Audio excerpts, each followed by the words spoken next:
Good day everyone, I am Rio Hayden P. Alvarez, and in this video, I will demonstrate how to create an Ethernet LAN cable. I will guide you through the complete process from preparing the materials to testing the cable to make sure it is working properly. Let's begin. Before we start, here are the tools and materials that I will be using. A UTP cable, RJ45 connectors, a crimping tool, a cable tester, and a flash cutter. These are the basic materials needed to create an Ethernet LAN cable. To begin, I cut the outer jacket of UTP cable. I used the length of the RJ45 connector as my guide to make sure I remove just enough of the cable jacket without damaging the wires inside. Next, I repeated the same process on the other end of the cable so that both ends were prepared for the next step. After removing the outer jacket, I carefully arranged the wires according to the correct color coding. It is important to follow the proper wire sequence to ensure that the Ethernet cable will function correctly and provide a stable network connection. Once the wires were arranged properly, I straightened them to make them easier to insert into the RJ45 connector.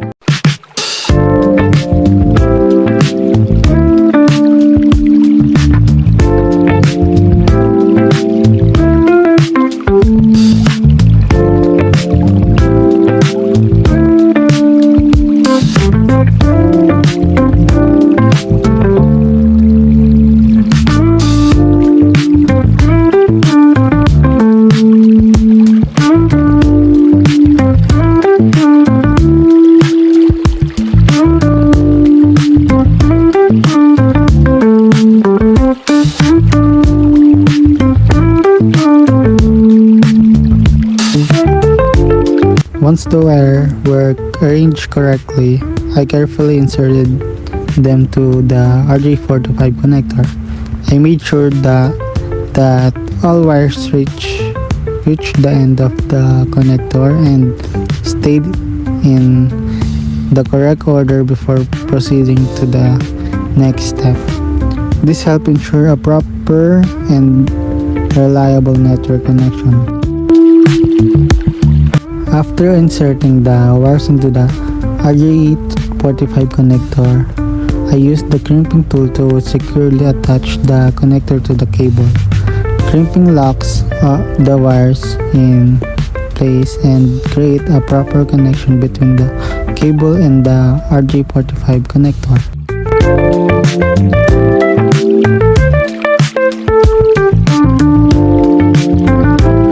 Finally, I tested the Ethernet cable using a cable tester to check if all the wires connections were correct.